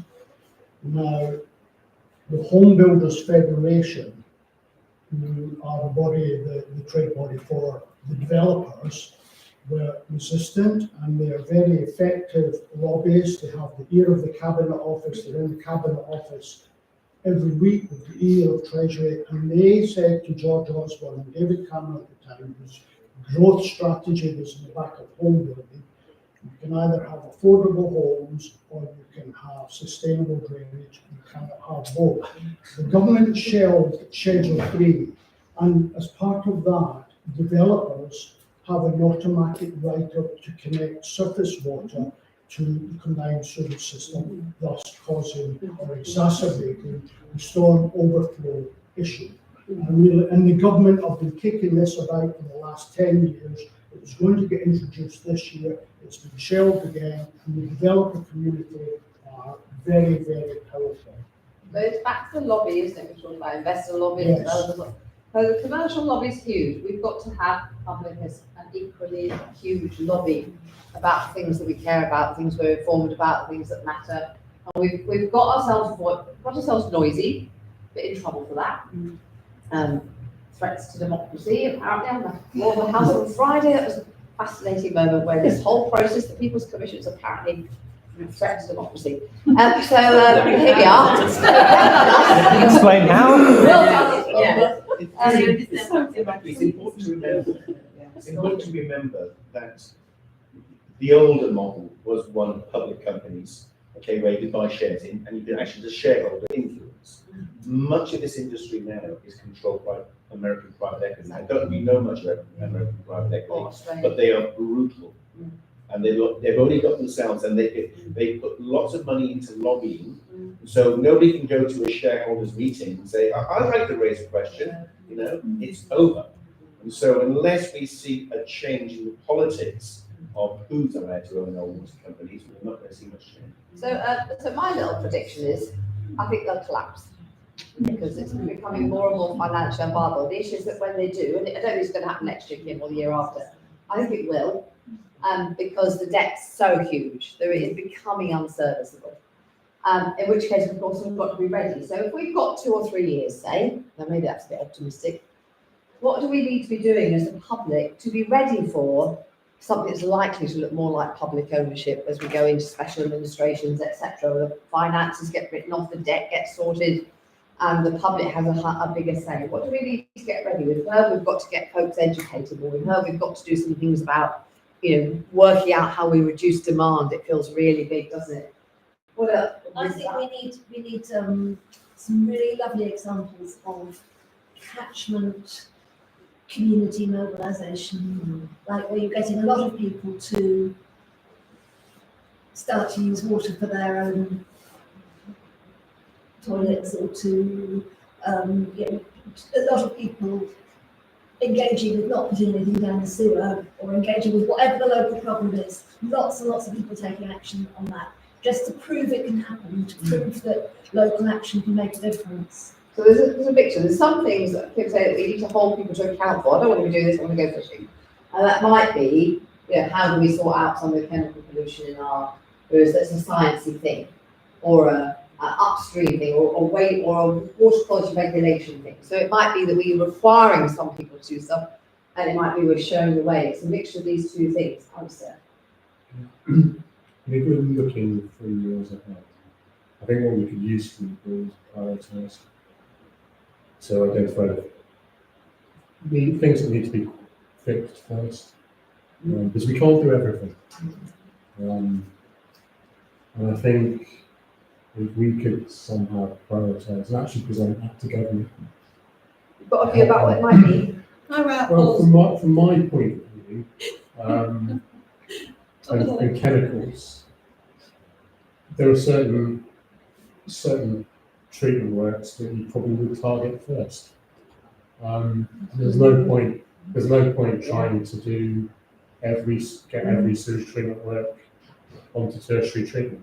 And it probably same with roads. There will be motorway outfalls that we should prioritise first. So don't try and do everything straight away. But also prioritise, as a scientist I would say this, but make sure that the prioritisation is scientifically sound, so that it's going to make a real difference. We could have a quote like the scientific committee for COVID. Yeah. We could have a scientific committee for water. Well, let's on the telly every evening just after the news.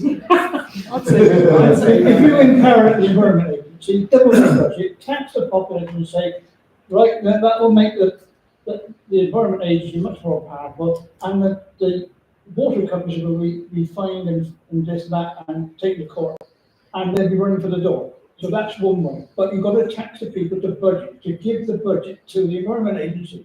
Then they'll give up, I predict. Just a reminder that we pay more than most other country in the world for water at the moment. So we probably are paying a lot. We're just paying a lot in investor debt. And maybe we pay less in investor debt and more for our regulators. That might be better. We pay it in water bills, but we're not paying the Exactly. Environment Agency with our water bills. No, We're no, paying no. the Environment I meant- Agency with our taxes. So, and I agree, I think it's the Environment Agency we need to empower rather than the water companies. I was just going to say I prioritise building regulations because I think, especially with the push to build more houses and that would make. I think since we've talked about the catchment management group, we've got a draft one here. Essentially, you've identified a group of people who are concerned about the rivers and know about their local-ish rivers. We should get ourselves onto this wherever it is. Would it be in Northampton? I don't know, North Yorkshire Council. Whatever that group is that will be coordinating it. We've got a couple of years to infiltrate ourselves into it. Do you already sit on the catchment partnership for Nidd? Well, I'm involved as part of the Nidd Action Group in discussion bits, but in the almost research project type areas, rather than the whole responsibility thing. You can actually sit on the catchment partnership. And on the catchment partnership with the River Douglas, we have a lot of the river action groups and some local landowners. Yeah. It's a fantastic, if you get your catchment partnership right, it's fabulous. And that then helps identify what the priority actions are, and people have said they're going to vary depending on where in the country you are, and what that water landscape looks like. And that's the kind of construct that we've been trying to think a lot about, is how you would, and it comes back to empowerment again. How do you empower those groups to put together those catchment plans and properly identify what your local priorities are, aggregate that up to a certain point to identify what the regional or strategic level priorities are. That's where an empowered environment agency can come in and support that process, check the scientific sort of veracity of it all, make sure that it makes sense scientifically. You add that in to the democratic frameworks, then ultimately there's a democratically accountable expression of what the water system priorities are for Yorkshire or whatever. Water companies, whether they're privatised or renationalised or whatever they might be, are then just one of the contractors, essentially, to deliver against part of that prioritised list. Some farmers in the region would be others. The Highways Agency would be another. the major developers in that region, because they've got a stake in the economic growth of that region, might be another. And what's going on in Yorkshire might be quite different to what's going on down in Cornwall, but fundamentally the structure, the scientific veracity of it, the democratic accountability should all be working to the same common principles. In theory, it should work, but I think we were saying earlier, we ain't going to get it right the first time because there's going to be an enormous number of moving parts. And the danger with all of this is you get one or two bits not quite right, they become very contentious. Certainly for where we are, I think we're taking a fairly moderate approach. In One River, the people that have been the hardest to get to move has been DEFRA. And the second hardest to move has been the Environment Agency. Harder than anybody else, including the water companies, who you know I have not a lot of time for.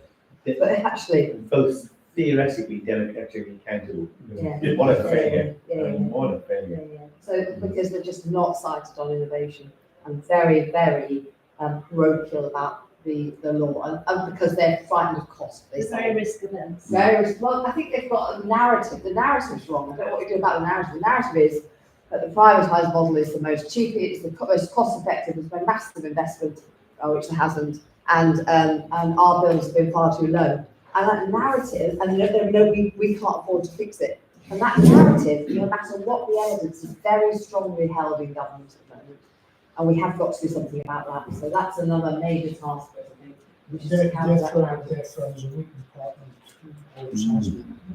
I think also in sort of the environment aids and defence, like they don't have a structure that allows them to innovate. Their tech systems are from the 90s. Like they can't introduce new equipment because it's not recognised in the framework directive, so that would make that monitoring pointless. The budget system is done so everything is got a national focus rather than a local focus. It's not.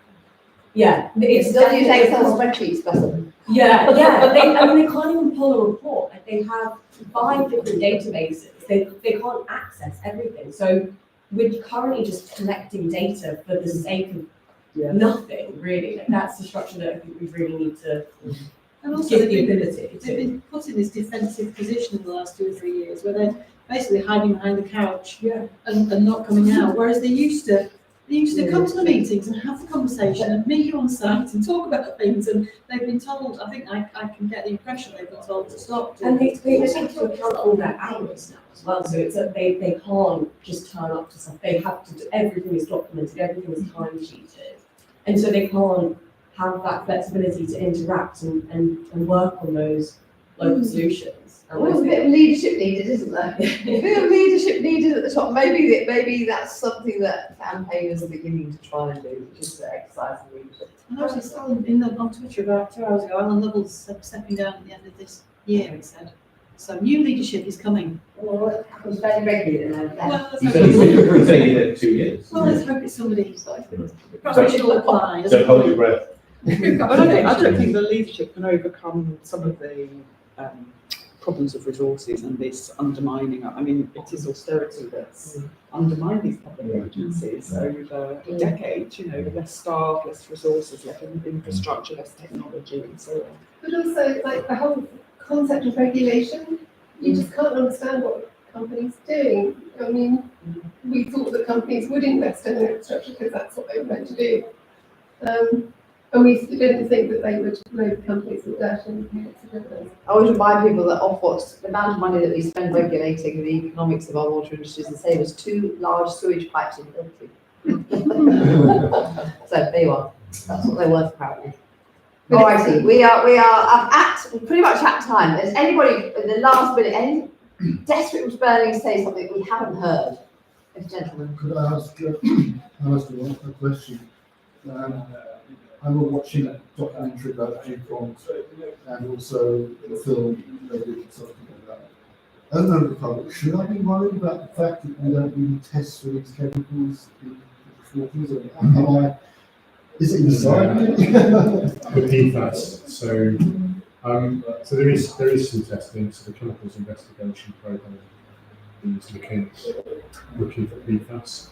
and they're everywhere. The thing that I forgot to say it, but I think I just sort of started talking about it. The thing that worries me most about PFAS and the water companies is the sewage sludge.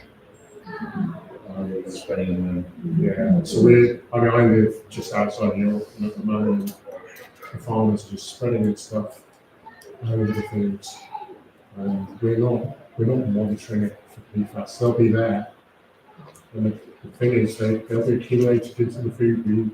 So There was I think a recent Guardian article, I think, about that, and some subcontractors actually including in that chemicals that shouldn't be there, and it's not being checked when it goes into those.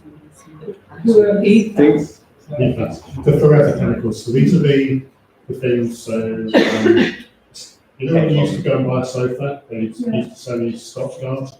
Yeah. That's PFAS. The frying pan. The Teflon pans will be in a separate disposal thing. They're chemicals that don't degrade. They'll stay there for hundreds of years. The farmers have sold that stuff, as I was, in fact, for with that. It's been approved by the EA as being environmentally okay. The PFAS. Well, Yeah. Well, on that sludgy note, we have two more events coming up. One in Whitstable, if you fancy a seaside trip, on ownership models, which is on the early June, got the date.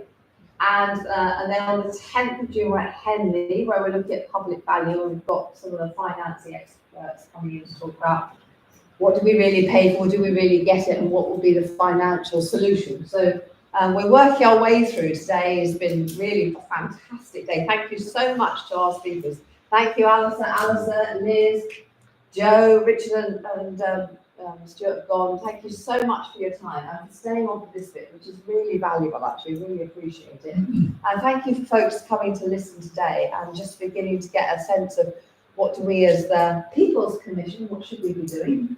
We'll, a couple of these, so both those events are open as well. If you want to submit any written evidence to us, just email us at the People's Commission. If it's something you really want to say. It doesn't have to be really massively formal. It does not. No. Nor very long would be handy, not too long. That's the same. You've got a lot of reading to do, that'd be marvellous. From today, the slides are up already. Whatever we manage to capture in video will go up. I'm not entirely sure that works all the time, but it will go up. And part of some of the key messages from the day. Watch out for us. We're blue skying rather than twittering, but everyone's on damn Twitter. So it's hashtag People's Commission on Twitter. So do keep an eye out there as well, and do encourage people to read the website. The resources are all there, the materials are all there. It's a pretty rich place to go for your basic stuff about what's going on in our water system. Thank you ever so much. And thank you, David and Nidd, for hosting us today.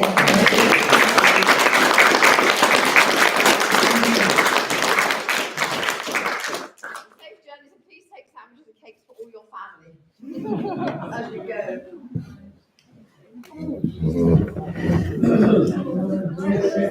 I'm behind you, Mark. Watch out behind you.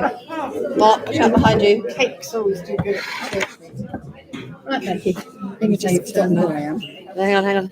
End. Yes, I have. How are you, darling? I could see you in front of him. I thought, I'm not going to stand there and go, oi, missus. Yeah, that's brilliant. I think we ended with a big